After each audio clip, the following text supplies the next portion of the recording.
Hard work can make you exhausted without making you powerful. Loyalty can make you useful without making you valuable. Confidence can make you feel strong while your position remains weak. That is the part of success. Culture nobody wants to admit. Machiavelli understood something colder. Intention does not determine outcomes. Position, perception, competence, timing, and leverage do. If you want a success mindset built for reality instead of reassurance, understand these 7 laws. But understand the real target first. This is not dark psychology. It is not cruelty. It is not paranoia dressed as intelligence. It is a position audit. Your private ambition means nothing until reality can see proof. The market cannot price your pain. Your employer cannot price your potential. Your family still judges what you have already proven. That gap between the man you believe you are and the evidence the world can actually see is where resentment is born. And if you are not careful, you will spend years calling yourself underestimated when you are still simply unproven. By the end, you should know exactly where your position is weak, not where your feelings are loud, not where your dreams are impressive, where your position is weak. Because the unsupported man does not need more reassurance. He needs an accurate map. Law 1. Reality before ego. Machiavelli writes in chapter 15 of The Prince that it is better to follow the real truth of the matter than the imagination of it.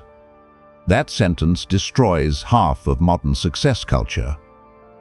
Because ego asks, why am I not being recognized? Reality asks, what evidence makes recognition rational? Ego asks, why did they choose him instead of me? Reality asks, what did he possess that the decision maker valued? Ego asks, why is my business not growing? Reality asks, are people actually willing to pay? This is where most ambitious men lose their first battle. Not in public, not in the market, not against enemies. They lose privately inside the story they tell themselves. They confuse intensity with evidence. They confuse suffering with qualification. They confuse wanting more with being ready for more. And because the dream feels so real inside their mind, they become offended when the world refuses to treat it as fact. But the world does not owe your private identity public respect. Your family may not see your future. Your friends may not understand your ambition. Your boss may not know your full ability. But none of that changes the central question. What can reality verify? Before the world respects the vision, reality must begin confirming it. Jeff Bezos did not begin Amazon with global authority, infrastructure, or inherited status inside the internet economy. Amazon says that in 1994, the company started with only 3 people working from his garage. In its first month of business, it had already shipped books to customers in all 50 United States and 45 countries. By the end of 1997, Amazon reported more than 1.5 million customers and 838% revenue growth to $147.8 million. Look at the sequence. First came uncertainty. Then came action. Then strangers bought. Then customers kept buying at scale. The world did not have to believe the vision at the beginning. Reality began producing evidence. That evidence changed the conversation. This is the power lesson. Proof comes before respect. Evidence comes before status. Confirmation comes before belief. So take the situation you are trying to change and audit it without emotion. Who controls the decision? What incentives control them? What resources do you possess? What proof do you possess? Where are you currently weak? Do not answer like a wounded man defending his identity. Answer like a strategist protecting his future. If your boss controls your income, that is reality. If you have no savings, that is reality. If your audience does not click, that is reality. If nobody buys, that is reality. If your reputation does not travel beyond people who already know you, that is reality. None of these facts insult you. They inform you. The weak man protects his ego from uncomfortable information. The strategic man protects his future by obtaining it. Your ego wants a favorable verdict. Your strategy needs an accurate map. But an accurate map creates another problem. Once you see the truth, you lose the right to keep worshipping the method that failed you. Law 2. Virtue. Become adaptable, not merely persistent. This is where Machiavelli becomes dangerous to simplistic motivation. Virtue is not merely goodness, it is effective capacity. It is the ability to act successfully under changing conditions. The capable man does not need reality to remain convenient. He changes method when the battlefield changes. Machiavelli states the consequence brutally: he is ruined if he does not change his course of action. Read that again as a personal warning. A strategy can become part of your ego. You worked on the business for 3 years, so you refused to pivot. You chose the career path, so you refused to admit the market changed. You built an audience around one format, so you keep publishing what stopped working. You call this persistence. Sometimes it is pride wearing the uniform of discipline. There is a form of stubbornness that looks masculine from the outside, but inside it is fear. Fear of admitting you wasted time. Fear of being seen as a beginner again. Fear that if the method fails, your identity fails with it. That is why unsupported men often cling hardest to bad strategies. When nobody supported them, the strategy became more than a strategy. It became proof that they were right to believe in themselves. So when evidence says change, they hear humiliation. But reality does not care how emotionally attached you are to the method. Use a colder rule. Keep the mission. Question the method. Every week, ask what is working, what is failing, what evidence changed, what assumption is no longer true, and what should be stopped, continued, or modified. Then create decision triggers before emotion gets involved. If 3 consecutive tests fail to reach the threshold you defined beforehand, change the method. If one channel repeatedly produces disproportionate results, increase investment. This resembles what behavioral researchers call implementation intentions. These are if-then plans, where you decide in advance what action you will take when a specific situation appears. A meta-analysis covering 94 independent tests found that these plans improved goal attainment. The lesson is not to become indecisive. The lesson is to stop letting your ego vote after reality has already spoken. A rigid man needs the world to stay the same. A strategic man changes before reality forces him to. If you are the right viewer, stop false progress. You already know where you are calling attachment discipline. You already know which method has stopped producing evidence. If you keep protecting it, you will lose more years defending a version of yourself that reality no longer rewards. On Patreon, I go deeper into private frameworks for proof, positioning, discipline, leverage, self-command, and turning effort into systems that can actually survive contact with reality. It is not for spectators who want emotional comfort. It is for men ready to audit themselves without mercy. The decision is yours, and reality will force you eventually. Machiavelli had another name for that force: Fortuna. Law 3. Prepare for Fortuna. Machiavelli compares fortune to a violent river. When the flood arrives, you cannot negotiate with it. But before it arrives, you can build defenses. That image matters because it destroys another childish belief. The belief that a strong man controls everything. He does not. The strategic man accepts that uncertainty is permanent. Markets change. Algorithms change. Employers restructure. Clients leave. Competitors appear with more capital. Technology destroys old advantages. Relationships end. Bodies get injured. Platforms change rules overnight. One event can expose the difference between a man with confidence and a man with structure. The naive success mindset says, "I will succeed." The strategic success mindset asks, "What happens to me if one critical assumption fails?" That question is uncomfortable because it forces you to see where your life is built on a single fragile pillar. One income source. One client. One skill. One platform. One important connection. One person whose approval controls your self-image. One job you hate but cannot leave. One opportunity you keep treating like salvation. This is where fortuna becomes dangerous. Not because uncertainty exists, but because your structure is too fragile to absorb it. Build defenses before desperation speaks for you. Build a cash buffer, enough savings that panic cannot immediately dictate your choices. Build a skill buffer, a capability that can move across employers, industries, clients, and platforms. Build a client buffer so one buyer cannot become your entire economy.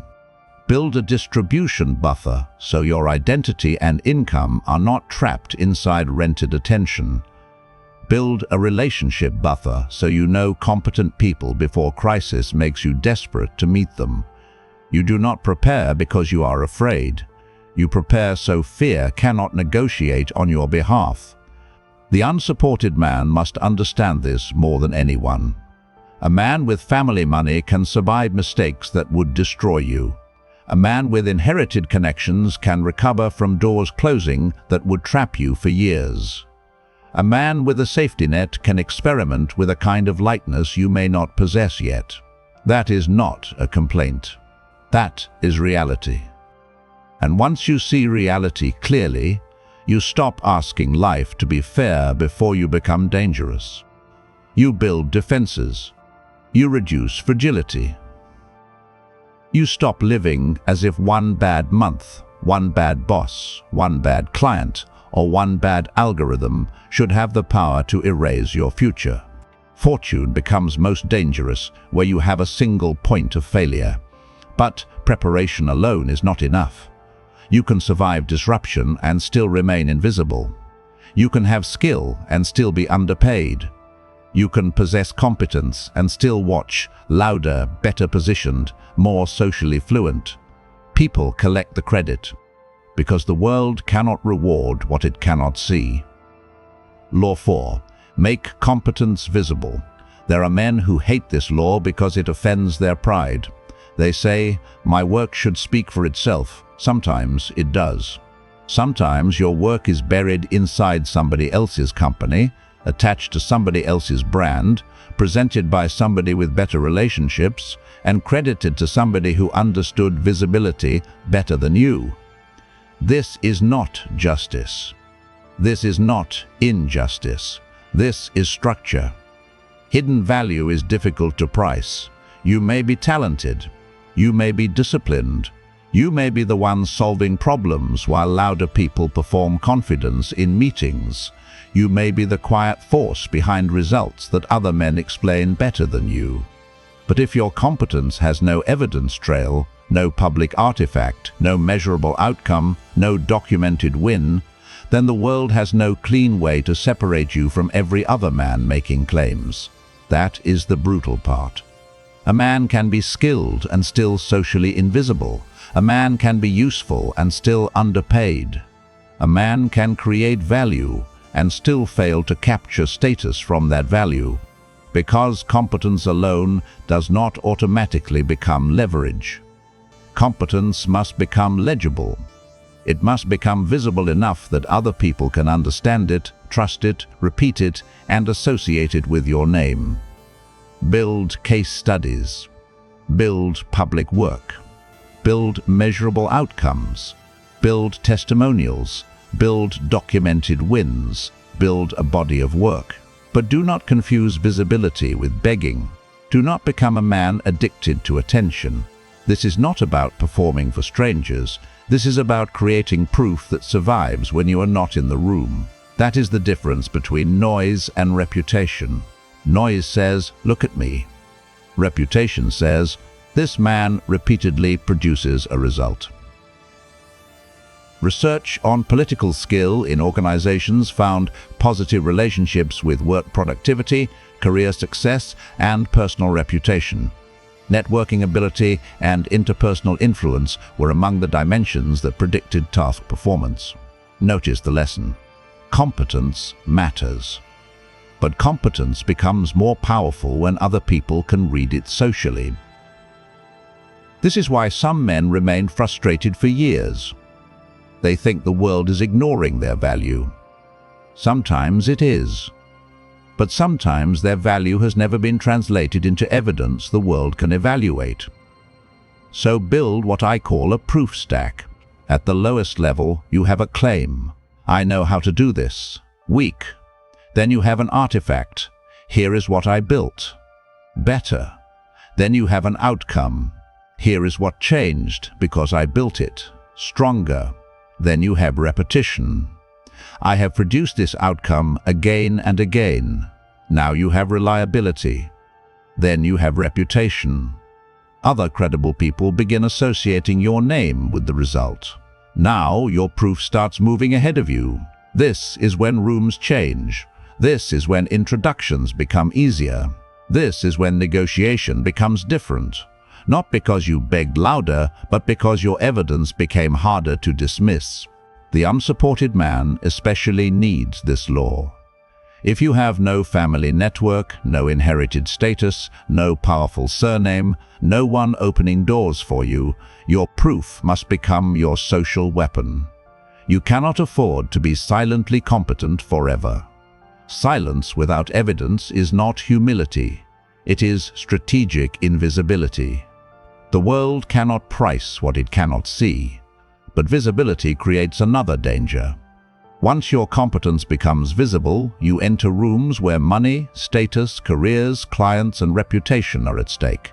In those rooms, people do not move only by words, they move by incentives. Law 5. Understand incentives before words. Do not ask only what did they tell me. Ask, what are they rewarded for doing? Your employer says employees are family. Fine. How does the compensation system actually behave? A platform says it supports creators. Fine.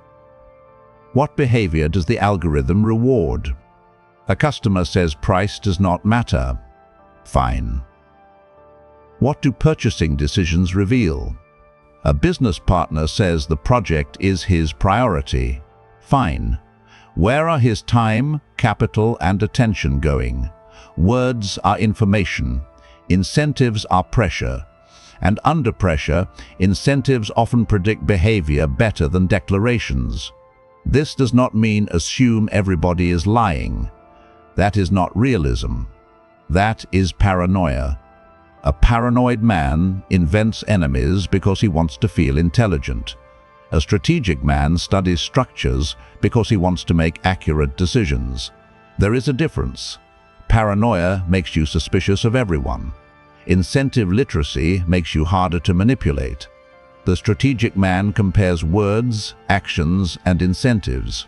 When all three align, trust becomes more rational. When they consistently conflict, stop demanding that language overrule evidence. This protects you from one of the most expensive mistakes ambitious men make, believing that loyalty automatically creates reciprocal loyalty. It does not. You can be loyal to a company that is rewarded for keeping labor costs low. You can be loyal to a client who is rewarded for extracting maximum output at minimum price. You can be loyal to a friend who enjoys your usefulness but has no incentive to help you rise. You can be loyal to people who love your availability more than they respect your ambition. This is where many men get wounded. Not because loyalty is worthless, but because they gave loyalty into a structure where loyalty had no protection, no reciprocity, no consequence, and no leverage. Then they call the result betrayal. Sometimes it is betrayal. Sometimes it is poor structure. The Machiavellian mind does not stop at emotional interpretation. It asks, what made this behavior predictable? If a manager is rewarded for keeping you in the role where you are most useful, do not be shocked when your growth is delayed. If a platform is rewarded by attention, do not be shocked when it favors content that keeps attention. If a partner is rewarded by your silence, do not be shocked when your boundaries are treated as disruption. If a group benefits from you remaining the dependable one, do not be shocked when your ambition feels inconvenient to them. Again, this is not an invitation to become cold, cruel, or suspicious. It is an invitation to stop being naive. Trust character when character has been tested. Trust words when words align with action. Trust loyalty when loyalty is supported by incentives, reputation, consequences, and repeated behavior. Do not try to read minds. Read structures. The paranoid man invents hidden enemies. The strategic man studies visible incentives. And once you understand incentives, another truth becomes impossible to ignore. If all your income depends on selling more of your time, you are still trapped inside somebody else's equation. Law 6. Build leverage, not just effort. Effort is honorable. But effort has a ceiling. You have 24 hours. Your body has limits. Your nervous system has limits. Your attention has limits. Your recovery has limits. Your youth has limits. If every additional dollar requires another unit of your personal labor, eventually ambition collides with biology. That is not weakness. That is math. A man can work hard and still remain poor if his work has no leverage. A man can be disciplined and still stay replaceable if the output dies the moment he stops moving. A man can be proud of his grind while secretly building a life that punishes him for needing rest. Leverage changes the equation. Write something once that reaches 10,000 people. Build a system once that executes repeatedly. Create software once that performs millions of actions. Build a reputation that brings opportunities to you. Train people who can reproduce a process. Own intellectual property. Own distribution. Own assets. Do not hear this as stop working hard. Hear it correctly. Use hard work to build things that continue working after the original effort ends. This is where the unsupported man must become more intelligent than the man with support. If nobody is coming to rescue you, you cannot afford to remain permanently dependent on your next hour of labor. You cannot afford to confuse exhaustion with progress. You cannot afford to let your entire life be a trade where your body is the product. At first, sell labor. Then become skilled enough that the labor becomes expensive. Then document the process. Then systemize what repeats. Then convert knowledge into assets. Then build distribution around those assets. Then reinvest the output into stronger assets. That is the movement. Effort becomes skill. Skill becomes system. System becomes asset. Asset becomes asset. Asset becomes optionality. This is why visibility and leverage belong together. Visible competence creates opportunity. Leverage allows opportunity to multiply instead of simply consume you. The man with no leverage is always negotiating against time. The man with leverage begins negotiating with assets, reputation, systems, proof, and alternatives behind him. That changes posture. He no longer enters the room as a desperate worker asking to be selected. He enters as a man with proof, options, and a structure that does not collapse if one person says no. But even leverage is not the final law. You can have money, You can have status, you can have an audience, you can even have assets and still be trapped. The final test is whether you can leave. Law 7. Preserve optionality. The final form of personal power is not domination over others. It is reducing how easily other people can dominate your choices. That means options. The employee with no savings cannot negotiate like the employee who can survive 6 months without the job. The freelancer with one client cannot negotiate like the freelancer with 6 qualified buyers. The creator with one platform cannot negotiate like the creator who owns an email list, intellectual property, and direct customer relationships. The man who desperately needs one specific person to stay cannot negotiate the relationship from the same psychological position as the man who knows he can survive separation. This does not mean constantly threatening to leave. That is insecurity disguised as strength. Real optionality is usually quiet. You know the door exists. Therefore, you do not need to perform desperation. That is a different kind of power. Not loud, not theatrical, not childish. Quiet. The man with options does not need to beg. He does not need to over-explain. He does not need to accept every condition. He does not need to turn every rejection into an identity crisis. He does not need to stay where his future is being taxed by another person's convenience. Optionality is what converts confidence into position. Audit your life. Where is there only one income source, one client, one useful skill, one platform, one important connection, one possible career, one person whose approval controls your self-image? Every unnecessary single point of dependence deserves attention. Build savings, build alternatives, build portable skills, build relationships before you need favors, build a reputation you can carry into another room, build assets you control. This is not about becoming isolated. A man who needs nobody for anything is not powerful. He may simply be fragile in a different way. Strategic independence does not mean rejecting all relationships. It means refusing to let one structure become your entire oxygen supply. Because the man who cannot walk away is eventually forced to tolerate conditions, the man with options can refuse. Optionality does not guarantee victory. It prevents one defeat from becoming total submission. Now you can see why a real Machiavellian success mindset has almost nothing to do with internet fantasies about becoming cold, deceptive, or ruthless. In fact, a large meta-analysis covering 245 independent samples and 43,907 participants found that higher Machiavellianism and psychopathy were associated with poorer job performance quality, while all 3 dark triad traits were associated with more counterproductive work behavior. Manipulation is not automatically power. Cruelty is not automatically strength. Suspicion is not intelligence. Emotional numbness is not discipline. Those are cheap imitations. They attract men who want the feeling of power without the responsibility of building a position. The real principles are harder.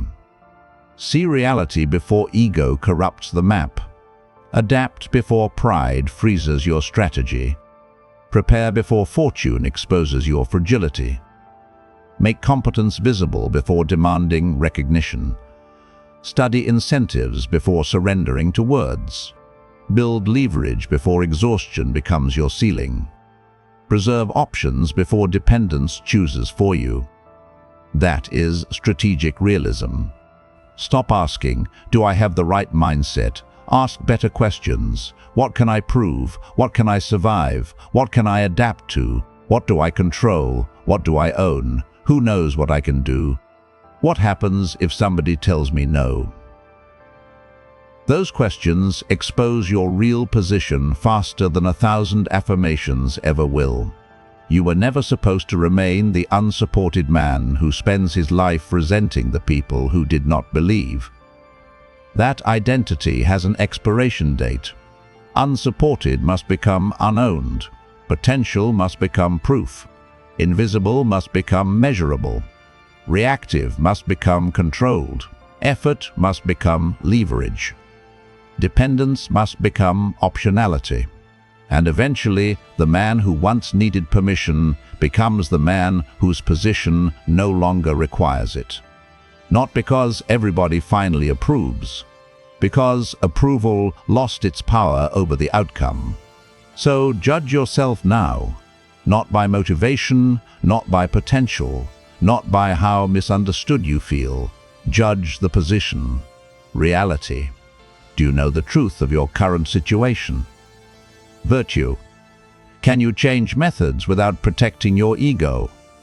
Fortuna. Can you survive disruption? Visibility. Can strangers verify your competence? Incentives. Can you distinguish promises from structures? Leverage. Does your work produce more than 1 unit of value for 1 unit of time? Optionality. Can you walk away from the things currently controlling you?